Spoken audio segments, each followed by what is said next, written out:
சிறப்பு பள்ளி ஆசிரியை. சிறப்பு பள்ளினா எங்க ஸ்கூல்ல வந்து மூளை வளர்ச்சி இல்லாத பிள்ளைங்க, மன வளர்ச்சி குன்றிய ஸ்கூல், ஆட்டிசம் இந்த மாதிரி பிள்ளைங்க, டவுன்ஸ் இந்த மாதிரி சிபி இந்த மாதிரி பிள்ளைங்க நிறைய. இப்போ ஆட்டிசத்தை எடுத்துக்கிட்டானா அவன் ரொம்ப இன்டெலிஜென்டா இருப்பான், அவனோட உலகம் அவன் பேரு அவ அப்பா அம்மா அதை தெரியாது. அந்த மாதிரி பிள்ளைங்க எல்லாம் படிக்கிறாங்க. அவங்க வந்து இப்ப நாங்க அதை என்ன கேட்கிறேன்னா, இந்து மதத்துல வந்து முன் செய்த பாவம், இப்படி குழந்தைங்கலாம் நிறைய பிறக்குது. இப்போ இந்து மதத்துல முன் செய்த பாவம் இது வேண அப்படின்னு சொல்றாங்க. இப்ப கிறிஸ்தவ மதத்துல என்ன சொல்றாங்கன்னா, அது அந்த பழைய ஏற்பாட்டுல என்ன சொல்றான், ஒருத்தர் நல்லது செய்திருந்தால் கடவுள் வந்து 1000 தலைமுறை அவருக்கு இரக்கம் காட்டுவாங்க என்றும், பாவம் செய்திருந்தால் 4 தலைமுறை அவனுக்கு தண்டனை கொடுப்போம் அப்படின்னு பழைய ஏற்பாட்டுல சொல்றாங்க. புதிய ஏற்பாட்டுல என்ன சொல்றாங்க, இயேசுட்ட ஒருத்தர் வந்து கேட்கிறாரு, இவன் இப்படி பிறக்கிறதுக்கு அவன் செய்த பாவமா அவங்க அம்மா அப்பா செய்த பாவமா அப்படின்னு கேக்குறாங்க.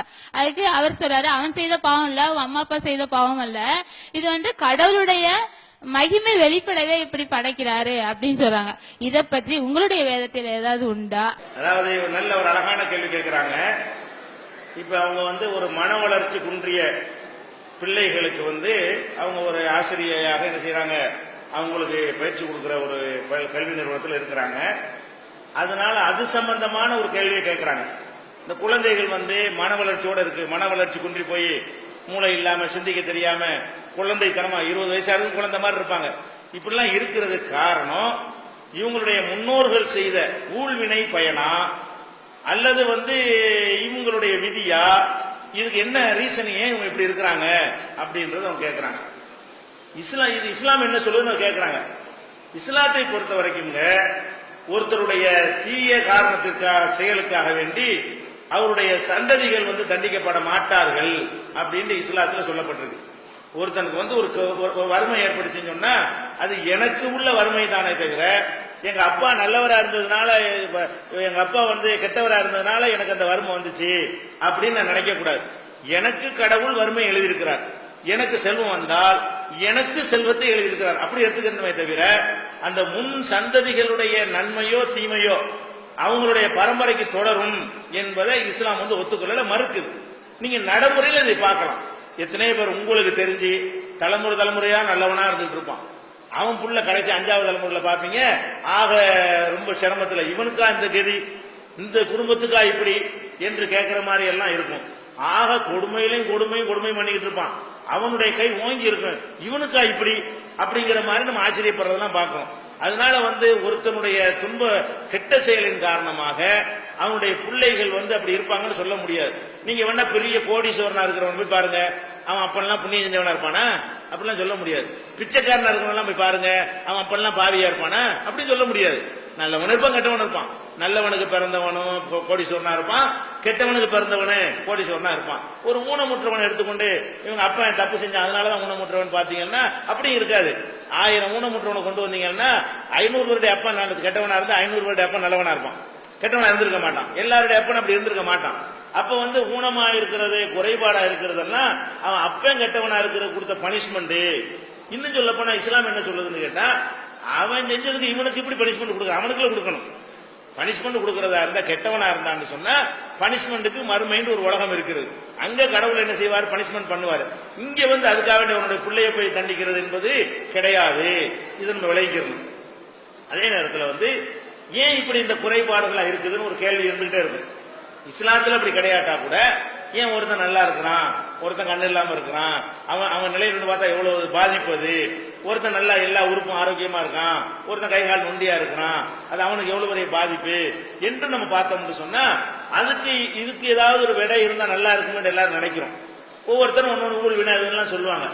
இஸ்லாம் என்ன பண்ணுதுன்னு கேட்டா இதுக்கும் விடை சொல்லுது. என்ன விடை சொல்லுதுன்னு கேட்டா, உலகத்தில் உள்ள எல்லா மனிதர்களுமே எல்லா நன்மைகளும் கொடுக்கப்பட்டு படைக்கப்படவே இல்லை.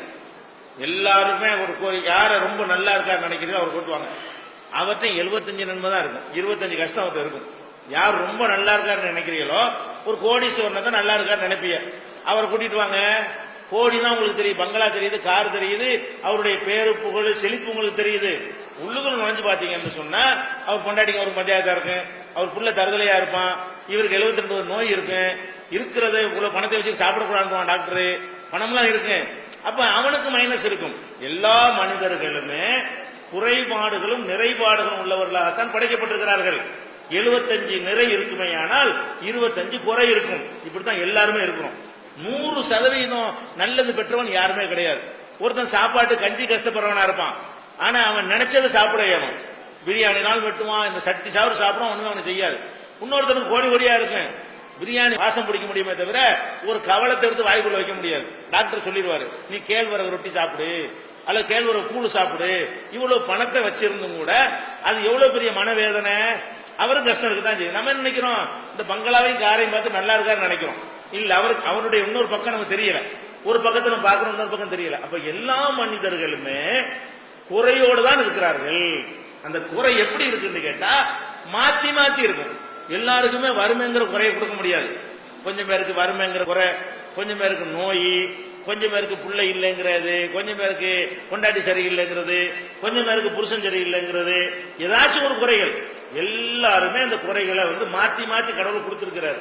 அப்படி குறை இருந்தா தான் உலகம் ரன் ஆகும். உலகம் இயங்குறதா இருந்தா, எல்லாம் 100% கரெக்டா இருந்தா, உங்களுக்கு நான் தேவையில்லை, எனக்கு நீங்க தேவையில்லைன்னா உலகமே இயங்காச்சு, அவ்வளவு செத்து போயிடும். அப்ப உலகம் இயங்குறதுக்கு என்ன வேணும்? எனக்கு சில குறை இருக்கணும், அந்த குறையை நீங்க நிவர்த்தி பண்ணணும். இந்த மனநோயாளின்னு ஒருத்தர் இருந்தா தான் உங்களுக்கு வாழ்க்கை ஓடும், அப்படி இல்லாட்டி உங்களுக்கு வேலை இல்லாம போயிடும். இப்படி ஒருத்தருக்கு ஒருத்தர் சார்ந்து இருக்கணுமா இல்லையா? இப்ப டாக்டர்லாம் அப்படி வாழ்வான், யாருக்குமே நோய் வரல, டாக்டர் வாழ இயலுமா? டாக்டர் வாழ முடியாது. அப்ப எல்லாத்தையுமே பணம் இருக்குது. நான் என் வீட்டு வயல்ல விவசாயத்துக்கு கூலிக்கு ஆள் கிடைக்குமா? நானும் கோடீஸ்வரன், நான் நீனும் கோடீஸ்வரன், நான் ஏன்டா வேலைக்கு வர்றேன்னு சொல்லிட்டா அந்த வயலை வச்சு நான் என்ன பண்றதுங்கிறேன். எனக்கு 1000 ஏக்கர் நிலம் இருக்குது, உங்க எல்லாருக்கும் 1000 ஏக்கர் நிலம் இருக்குது. என் வீட்டு வயலுக்கு வேலைக்கு யார் வருவா? எல்லாம் சமமா இருக்கணுமே. அப்ப என்ன செய்யணும்? கொஞ்சம் கொஞ்சம் பேர் கொஞ்சம் இப்படிமா இருந்தா தானே செய்யலாம், ஒருத்தர் உதவி செஞ்சுக்கலாம். அதனால என்ன செய்யறது? கண்ணு இல்ல, காது இல்ல, மூக்கு இல்லைன்னு சொன்னா, இந்த கண்ணு இல்லைங்கிற ஒரு குறையும் நீங்க பாக்குறீங்க. கண்ணு இல்லைங்கிற அந்த குறையை வச்சு கோடி பேர் பொழப்பு நடத்துறான். இந்த கண்ணை பத்தி ஆராய்ச்சி பண்றான், கண்ணாடியை கண்டுபிடிக்கிறான், கண்ணு சம்பந்தமான எத்தனை மருத்துவமனைகள் உண்டாக்குறான், அதுல எத்தனை பேர் பண்ணிட்டு இருக்கிறான். கை இல்லையா, செயற்கை காலை ஒவ்வொரு குறையையும் நிவர்த்தி செய்வதற்காக வேண்டி என்ன செய்யறான்? அது கொஞ்சம் பேர் ஒருத்தர் சார்ந்து இருக்கிற மாதிரி உலகம் இயங்கணும்னு சொன்னா இப்படி இருக்கிறதா நல்லது அப்படின்னு படைச்சிருக்கிறாரு. நம்ம என்ன நினைச்சுக்கிறேன்? நமக்கு இந்த குறைன்னா அது வேற குறை இருக்கும். யாரும் குறை இல்ல. இந்த மனநோயாளிகளா இருக்காங்கல்ல, மன வளர்ச்சி இல்லாத குழந்தைகள், அவங்கள பார்த்தா அவங்க தான் நல்லவங்கன்னு சொல்லுவாங்க. ஏன்? எந்த ஒரு உலகமே கவலையே கிடையாது, நமக்கு தெரியுது அதுக்கு அறிவு இல்லையேண்டு. அதனுடைய நிலையிலிருந்து பார்த்தோம்னு சொன்னா ஒரு குழந்தைக்கு ஏதாவது வறுமை பத்தி கவலை இருக்குமா? எதை பத்தியாவது கவலை இருக்குமா? நம்ம திமுக ஜெயிச்சா, அண்ணா திமுக ஜெயிச்சாங்கிறதுக்கு முன்னாடி சோதனை மாட்டேங்கிறோம். அவனுக்கு ஒண்ணுமே இருக்காத, அந்த குழந்தைக்கு என்ன இருக்காது, நமக்கு சம்பந்தம் இல்லாத நம்மளை பாதிக்குதுங்கிறேன். இவன் ஜெயிச்சா என்ன, அவன் ஜெயிச்சா என்ன, அவன் ஜெயித்தான் இவன் ஜெயித்தான், நமக்கு அதெல்லாம் நம்மளை பாதிக்குது. இந்த குழந்தைகளுக்கு ஒண்ணுமே பாதிக்காது, அது மாட்டுக்கு ஒரு குழந்தை மாதிரி இருந்துகிட்டே இருக்கு. அது ஒரு நன்மை நினைச்சிட்டு போங்க. எத்தனை நிம்மதி கவலை இல்லாம இருந்துகிட்டு இருக்கு, அது ஒரு படைப்புண்டு. அப்படிதான் எடுத்துக்கணுமே தவிர குறைபாடுகளுக்கு கண்டிப்பா என்ன இல்ல, அவங்க பெற்றோர் செஞ்ச பாவம் காரணம் கிடையாது. அதனால கடவுள் அப்படி தண்டிக்க மாட்டார். கடவுள் நீதிக்கு எதிரானது. அதான் இஸ்லாம் சொல்லுது.